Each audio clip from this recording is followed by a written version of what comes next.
नमस्कार दर्शकों, YouTube के मेरे चैनल में आप सबका स्वागत है। आज मैं वीडियो लेकर आई हूँ मकर लगन व मकर राशि के लिए देवगुरु बृहस्पति का राशि परिवर्तन। देवगुरु बृहस्पति 22 अप्रैल 2023 को मीन राशि को छोड़कर मेष राशि में प्रवेश करने जा रहे हैं, जहां वह 22 अप्रैल 2023 से मई 2024 तक रहेंगे। गुरु के इस राशि परिवर्तन का प्रभाव मकर लगन और मकर राशि के जातकों पर क्या पड़ेगा, इस वीडियो में हम इसी बात का विचार करेंगे। मकर लगन का क्या अर्थ है कि आपकी लगन कुंडली में पहले भाव में 10 नंबर लिखा है, इसका अर्थ है आपका मकर लगन है। और उसी 10 नंबर में अगर चंद्रमा बैठा है, इसका अर्थ है आपकी मकर राशि। यानी आपका मकर लगन है तो भी आप ये वीडियो देख सकते हैं, और अगर आपकी मकर राशि है तो भी आप ये वीडियो देख सकते हैं। हम देवगुरु बृहस्पति के राशि परिवर्तन की बात करने जा रहे हैं। अभी तक देवगुरु बृहस्पति मकर लगन से तीसरे भाव में चल रहे थे।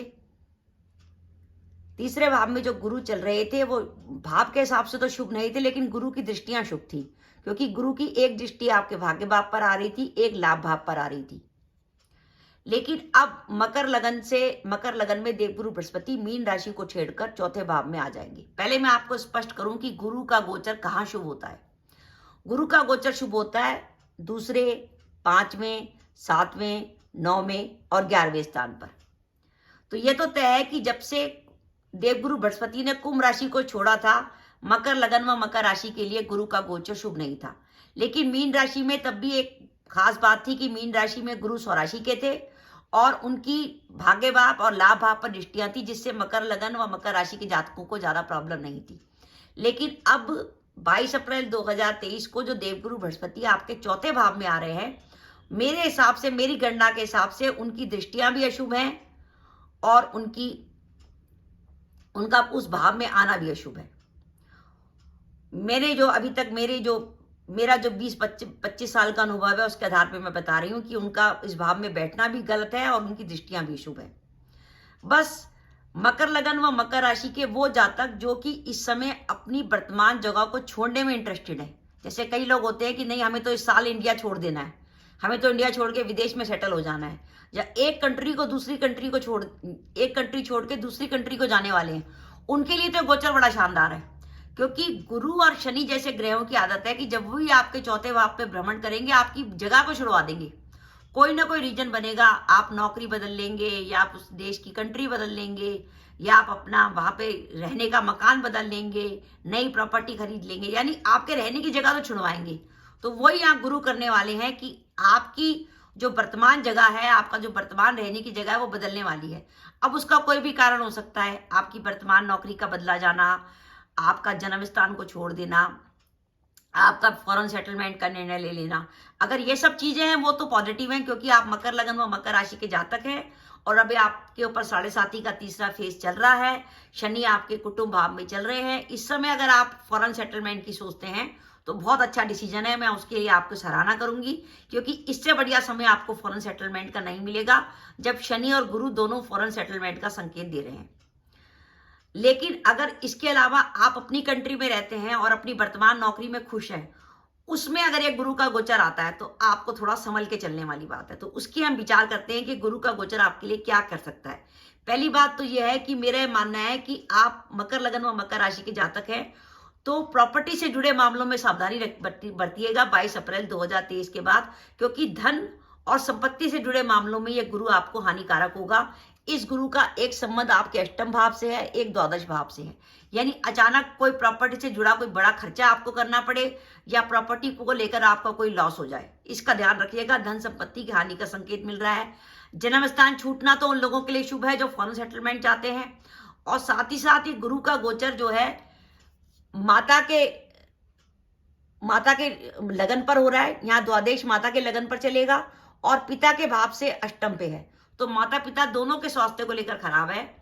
इसलिए अगर आपके माता पिता ज्यादा उम्र के हैं और उनको हेल्थ से जुड़ी कोई प्रॉब्लम चल रही है, तो जब तक गुरु का एक गोचर हो रहा है 22 अप्रैल से लेकर मई 2024 तक, आपको माता पिता के स्वास्थ्य का ध्यान रखना पड़ेगा।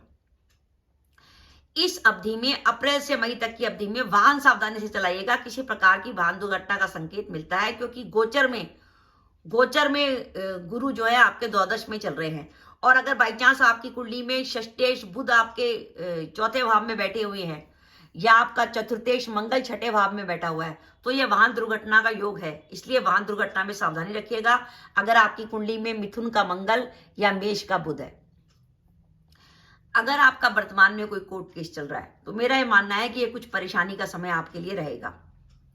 अगर आप खेतीबाड़ी करते हैं तो अपने कृषि से जुड़े मामलों में सावधानी रखिएगा, पशुओं की हेल्थ का ध्यान रखिएगा, और साथ ही जो मकर लगन व मकर राशि के जातक नौकरी कर रहे हैं उनके लिए नौकरी में कुछ परेशानी का सबब बन सकता है। इसलिए कोशिश करिए अपने कार्यस्थल पर किसी भी प्रकार के वाद विवाद से दूर रहिए। जो नौकरी कर रहे हैं उसे करते रहिए, रूटीन का काम करते रहिए। कोई नया चीज करने की कोशिश मत करिए, कोई अपनी ट्रांसफर की कोशिश मत करिए, कुछ प्रमोशन की कोशिश मत करिए, ऑफिस में किसी प्रकार की पॉलिटिक्स में हिस्सा मत लीजिए। सुबह ऑफिस जाइए, शाम को घर आ जाइए। और बाई चांस आपकी दशाएं शुभ चल रही होंगी तो ये नेगेटिव गोचर भी आपको परेशान नहीं करेगा। अगर इस नेगेटिव गोचर के संग आपकी कुंडली की दशाएं भी नेगेटिव हुई तब आपको ज्यादा परेशानी है। फॉर एग्जाम्पल आपकी कुंडली में शनि की, शुक्र की, बुध की या चंद्रमा की दशा या अंतर्दशा चल रही है तो आपका काम चलता रहेगा, कोई ज्यादा परेशानी नहीं है। हाँ, अगर आपकी कुंडली में अष्टमेश सूर्य की या द्वादश गुरु की या किसी ऐसे ग्रह की दशा चल रही है जो छठे, आठवें, 12वें भाव में बैठा है, या आपकी कुंडली में अष्टम में सूर्य राहु बैठा है या अष्टम में केतु बैठा है, उनकी दशा या अंतर्दशा चल रही है, तो आपको एक गोचर थोड़ी सी परेशानी दे सकता है। पर ज्यादा परेशानी नहीं है, क्योंकि ये नहीं है, ये ऐसा संभव नहीं है कि मकर लगन व मकर राशि के सारे जातकों की कुंडली में दशाएं गलत चल रही हो। अगर आपकी दशा कुछ भी ठीक है तो भी ये गोचर आपको इतनी परेशानी नहीं देगा। लेकिन गोचर खराब है जो इस बात का संकेत है कि आपने रूटीन के काम में ज्यादा आप रिस्क मत लीजिए। अगर आप रिस्क नहीं लेंगे तो आप परेशानी में नहीं आएंगे। ये वो अवधि है जब गोचर के हिसाब से आपको कुछ मान सम्मान में, प्रतिष्ठा में कमी का अनुभव होगा। साथ ही आप जो भी अपना रूटीन का व्यापार करते हैं उसमें सावधानी रखिए, जोखिम लेने से बचिएगा, कोई नुकसान की संभावना बनती है। साथ ही अगर आप सरकारी नौकरी में हैं तो ध्यान रखिए, सरकार की तरफ से कोई इंक्वायरी वगैरह होने की संभावना बनती है। इस गोचर का, जैसे मैंने स्टार्टिंग में बताया, मकर लगन व मकर राशि के लिए दो ही शुभ संकेत है। पहली बात, फॉरेन सेटलमेंट। अगर आप फॉरेन सेटलमेंट में जाना चाहते हैं, अपनी कंट्री छोड़कर दूसरी कंट्री में सेटल होना चाहते हैं, एक देश को छोड़कर दूसरे देश में जाना चाहते हैं, या अपने काम के सिलसिले में अपनी जगह बदलना चाहते हैं, या आपको अपनी जगह छोड़कर दूसरी जगह नौकरी मिल रही है, फॉर्म पकड़ लीजिए, वो आपके लिए बहुत बढ़िया रहेगी। तो विदेश यात्रा के लिए समय बहुत बढ़िया बना हुआ है। और साथ ही साथ जो अभी नई संपत्ति लेना चाहते हैं, प्रॉपर्टी खरीदना चाहते हैं, उनके लिए समय बहुत बढ़िया आ गया। अगर आपकी कुंडली में गुरु की, शुक्र की या मंगल की दशा या अंतर्दशा चल रही है तो प्रॉपर्टी खरीदने के लिए समय बहुत बढ़िया बना हुआ है। अब गुरु जो चौथे भाव में आया है, वहां गुरु के संग राहु भी बैठा हुआ है, और राहु भी चौथे भाव में कुछ परेशानी देता है। तो राहु की परेशानियां ये है कि राहु आपके कुटुंब में विवाद कर सकता है, क्योंकि चौथा भाव होता है परिवार की सुख शांति का। परिवार में, कुटुंब में विवाद होने की संभावना हो सकती है। आपको अपने शत्रुओं से परेशानी हो सकती है, यानी बाई चांस आपका कोई कोर्ट केस चल रहा है तो शत्रु आप पे भारी होने की कोशिश करेगा। चौथे भाव से मानसिक सुख शांति का विचार करते हैं, तो ये चौथे भाव का जो राहु है वो आपकी मानसिक चिंताएं बढ़ा सकता है। रात की नींद में बाधा हो सकती है कि आप रात को सोने लेटे और नींद ही नहीं आ रही।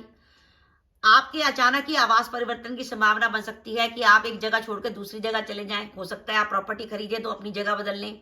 और जो विद्यार्थी पढ़ाई कर रहे हैं उनकी पढ़ाई में ये गुरु और राहु थोड़ी सी बाधा डालेंगे। और ये समय ऐसा होगा कि इस गोचर के आधार पर तो ऐसी स्थिति बनेगी कि जैसे आपको किसी का सपोर्ट मिलेगा नहीं, आपको लगेगा कि जो कल तक साथ दे रहे थे वो भी साथ नहीं दे रहे। अब हमारे लिए गुरु भी थोड़े से अशुभ हैं और राहु भी अशुभ हैं। मैं क्षमा चाहूंगी, मेरे दर्शक कहेंगे कि मैडम ने तो मकर लगन में मकर राशि लिखा और ठाठ से लिख दिया अशुभ फल, मैडम को तो कुछ लगता ही नहीं है कि हमारे ऊपर क्या बीत रही होगी। पर मैं आपको किसी तरह का गुमराह नहीं करना चाहती, मैं आपको सिर्फ संकेत देना चाहती हूँ कि गोचर आपके लिए थोड़ा संभल के चलने का संकेत दे रहा है। क्योंकि अशुभ होने का मतलब नहीं बिल्कुल अशुभ होना, क्योंकि ये जब तक आपकी जन्म कुंडली की दशाओं से सामंजस्य नहीं करेगा, इसका कोई गोचर अपने आप में कोई सार्थकता नहीं है। चाहे गोचर कितना भी बढ़िया हो, चाहे गोचर कितना भी नेगेटिव हो, अगर आपकी कुंडली की दशाएं अच्छी हैं तो सब बढ़िया है। इसलिए, पर मेरा यह संकेत है कि मेरे हिसाब से गोचर नेगेटिव है। इसलिए इस गोचर में, इस अवधि में कुछ बड़ा प्लान करने की मत सोचिएगा जिससे आपको निराश ना होना पड़े। उपाय के तौर पर मैं कहूंगी कि आप अगर हो सके तो हर पूर्णमासी को घर में भगवान सत्यनारायण की कथा करिए। सिंपल सी बात है कि आप भगवान सत्यनारायण भगवान की कथा की किताब ले आइए, घर में अपना चूर्ण बना लीजिए, वो आटा वगैरह भूनकर, केले का प्रसाद, उसमें तुलसी डाल लीजिए और थोड़ा चरणामृत वगैरह बना के, और परिवार के संग बैठ के भगवान सत्यनारायण की कथा पढ़िए। गुरु के गोचर के लिए बहुत अच्छा उपाय है। साथ ही आप बुधवार की रात को चने की दाल भिगो के रख दीजिए और गुरुवार की सुबह सुबह गाय को अपने हाथ से खिलाइए। और अपने काम पे जाते समय सबसे पहले ध्यान रखिए कि अपने हाथ में 2 रोटी, 1 रोटी लेके निकलिए और गाय को रोटी देते हुए निकलिए। गाड़ी में चाहे तो गाड़ी में रख लीजिए, अपने व्हीकल में रख लीजिए। और अगर आपको कोई काम, आप जैसे कोई व्यापार कर रहे हैं और आप चाहते हैं आपकी वो डील हो जाए और आपको लग रहा है नहीं काम में तो बाधा आ रही है, गोचर तो बिल्कुल सही बना नहीं हुआ, तो आप ऐसा करिए कि 3 गुरुवार लगातार किसी सुहागन स्त्री को कुछ सुहाग सामग्री दे दीजिए। चूड़ियां, उसकी बिंदी, काजल, कोई उसको लाल रंग की साड़ी दे दीजिए। इस तरीके से 3 गुरुवार इसको रिपीट कर लीजिए, तो ये गुरु की अशुभता काफी हद तक कम हो जाएगी।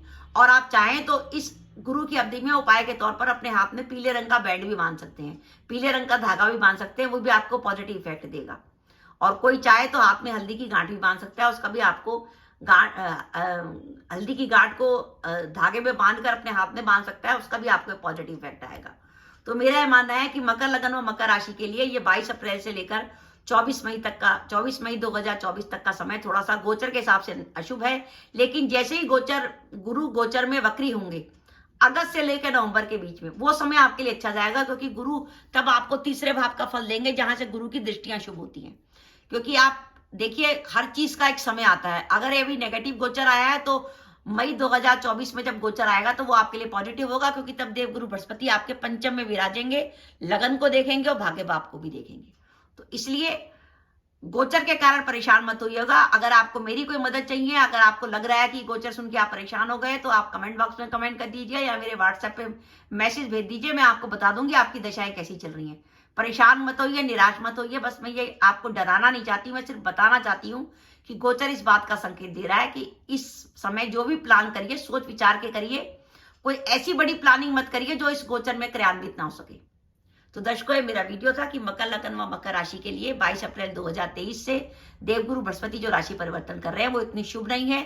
गुरु और राहु की जो युति रहेगी चौथे घर में, जो गुरु चंडाल योग बनाएगी, वो आपको कई बातों में प्रॉब्लम दे सकती है। तो दर्शकों, ये मेरा वीडियो था, आपको कैसा लगा प्लीज कमेंट बॉक्स में कमेंट करके बताइएगा। इसके साथ ही अगर आप मेरे चैनल पर पहली बार आए हैं और आपने मेरा चैनल अभी तक सब्सक्राइब नहीं किया तो कृपया मेरा चैनल सब्सक्राइब कर दें, साथ ही बेल आइकन को भी दबा दें, जिससे जब भी मैं अपने वीडियो अपलोड करूं उसके नोटिफिकेशन आपको मिल जाए और आप मेरा वीडियो देख सकें। इसके साथ ही नमस्कार दर्शकों, जय माता दी।